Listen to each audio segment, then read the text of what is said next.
को भी बच्चे को भी नज़र आ रहा है कि जिस तरह से वो इंटरपोलेशन, जिस तरह से उसमें जो है तगय्युर और तबद्दुल किया गया है, जिस तरह से और किसी के वोट बढ़ाए गए हैं और किसी के वोट कम किए गए हैं। अब तो इनकी अपनी ऑफिशियल वेबसाइट पे आ गया है।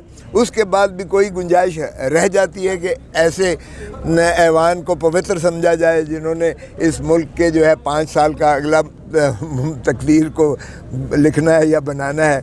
हमारा तो पहले दिन से ही यही था कि ये जो है 8 फरवरी का जो फॉर्म 45 था उसके मुताबिक एक धड़ा जीता हुआ था। हमारी पार्टी को सीधे 180 जो है नशिस्तें मिली थी, और अगर आप ये उस पर जो है मखसूस नशिस्तें गिनते हो तो 235 बन जाती हैं, जो 2/3 बनती है कौमी असम्बली में। और इसलिए हमारा तो बड़ा वाज़ेह मौक़िफ़ था कि ये उस दिन अगला 9 फरवरी का जो फॉर्म 47 है ये उसके कमालात हैं कि आज माशाल्लाह जो वज़ीर आज़म बने हैं, जो हारे हुए थे, जो उनके बड़े भाई साहब जो है नवाज़ शरीफ साहब जो डॉक्टर यास्मीन से हारे हुए थे फॉर्म 45 पे 8 फरवरी को अवाम ने मुस्तरद किया, उनको भी साथ ही नैवानों में बिठा दिया। और फिर जो ख्वाजा आसिफ साहब हमारी रेहाना डार से हारे हुए थे वो भी माशाअल्लाह अब ऐवान में बैठे हुए अगलबन जो है वो हल्फ भी लेंगे। आसन इकबाल साहब जो हारे हुए थे वो भी न सिर्फ हल्फ लिया है बल्कि मेरे ख्याल में वो वज़ीर भी बन जाएंगे। सो अगर जैसे मैंने अब यहाँ भी अर्ज़ किया कि फॉर्म जो हमारा साहिवाल का जो NA-97 था 141 NA-141 साहिवाल की आज लगा हुआ था, उसमें भी 1335 को 335 बना दिया, 1000 इसका उड़ा दिया। और इसी तरह 32 पोलिंग स्टेशंस में से 16,000 को कम करके इनको हरा दिया गया। और वो नज़र आ रहा था फ्रॉड जो है किया हुआ, और अब तो आश्कारा हो गया जो ख़ुद इलेक्शन कमीशन ने ऑफिशियल वेबसाइट पर जो जारी किया है। सो हम समझते हैं कि, और मैंने कहा कि शोर्न of morality it is बारबैरिटी।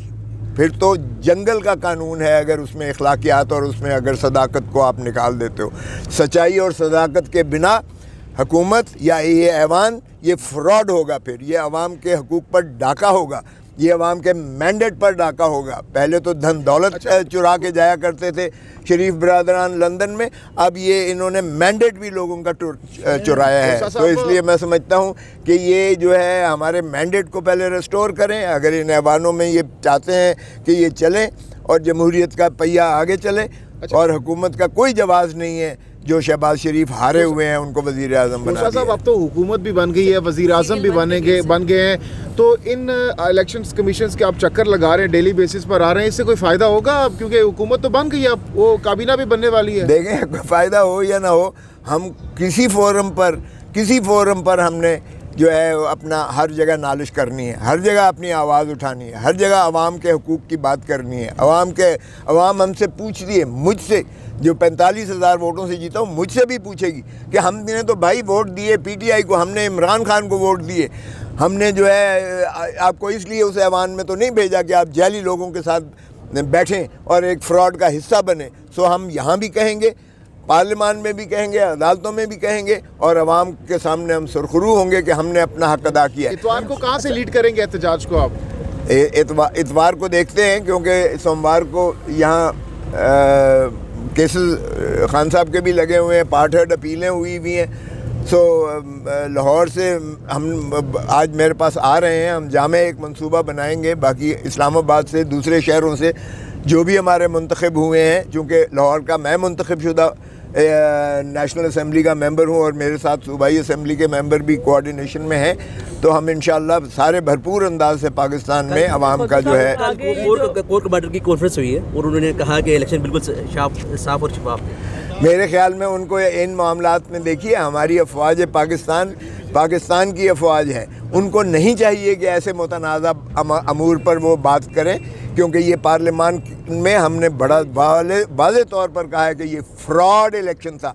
Core commander को और हमारे आर्मी चीफ को इस चीज़ से एतराज़ करना चाहिए। हम 9 मई का भी बयानिए को हम समझते हैं कि 8 फरवरी को दफन कर दिया आवाम ने, तो इसलिए बार बार कहना कि 9 मई के हम मुल्ज़िमों को या नहीं छोड़ेंगे और उनको पता नहीं क्या कर देंगे, कैफर किरदार तक पहुंचाएंगे, तो इससे जो है इज्तनाब करना चाहिए। मैं यही अर्ज़ करूँगा कि खुदारा आप मत पड़ें सियासत में सियासतदानों को ही अपना एक दूसरे से नबुर्दा आज़मा होने दें, कि हम चाहते हैं कि फ़ौज जो है गैर मुतनाज़ा हो, आइन के दायरे के अंदर रहे और सियासी अमल में दखल ना दे। अगर सियासी बयानात देंगे तो फिर जाहिर है कि उसके जवाब यहाँ गज़ल भी आएगा, फिर उनको सुनना पड़ेगा। तो आवाम का गैज़ो गज़ब पहले ही 8 फरवरी को जो है उन क़ुव्वतों के ख़िलाफ़ बड़ा वाज़े आ चुका, जिन्होंने कहा कि इमरान खान ना गद्दार है ना बागी है। इमरान खान की सज़ाओं को मुस्तरद किया आवाम ने, इसलिए हमने तकाज़ा किया कि इमरान खान को मुखलसी दी जाए और इमरान खान को नहीं, शाह महमूद कुरैशी को भी फ़ौरन रिहा किया जाए, और हमारे जो है गुजरात के चौधरी परवेज़ इलाही को भी फौरी रिहा किया जाए, डॉक्टर यास्मीन को भी रिहा किया जाए, एजाज़ चौधरी को भी रिहा किया जाए, सनम और दीगर हमारे जितने 9 मई के कैदी हैं उनको फौरी रिहा किया जाए। सो इसलिए ये कहना कि नहीं छोड़ेंगे किसी को, खुदारा आप सियासत में मत पड़ें। हमने जुडिशल कमीशन का तकाज़ा किया है, इसको एंडोर्स किया है हुकूमती बेंचों ने, बिलावल भुट्टो ने बड़ा वाज़े तौर पर इसको एंडोर्स किया है, और उसने KPK के चीफ मिनिस्टर जिसने कहा कि मुझे 7 दिन के अंदर 9 मई के सारे केस ख़त्म करके जो है रिपोर्ट की जाए, उसको भी उन्होंने एंडोर्स किया है कि हाई पावर्ड जुडिशल कमीशन बैठना चाहिए और इसकी दूध का दूध पानी का पानी आए कि क्या ये ऑर्केस्ट्रेटेड मूव थी इमरान खान और उसकी पार्टी को ख़त्म करने के लिए, और 9 मई का ये जो है अफसाना घड़ा गया है, या इसमें अगर कोई सदाकत है तो कौन इसमें इन्वॉल्व है और कौन नहीं है। तो आपने करारदाद जो पेश की है इमरान खान को सियासी मुहाज पर बाहर निकालने के लिए, क्या अब अदालती मुहाज से आप मायूस हैं? जी नहीं, अदालती मुहाज पर हम कर रहे हैं और कल लगा हुआ है, आज भी लगा हुआ है। अभी मैं जा रहा हूँ इस्लामाबाद में।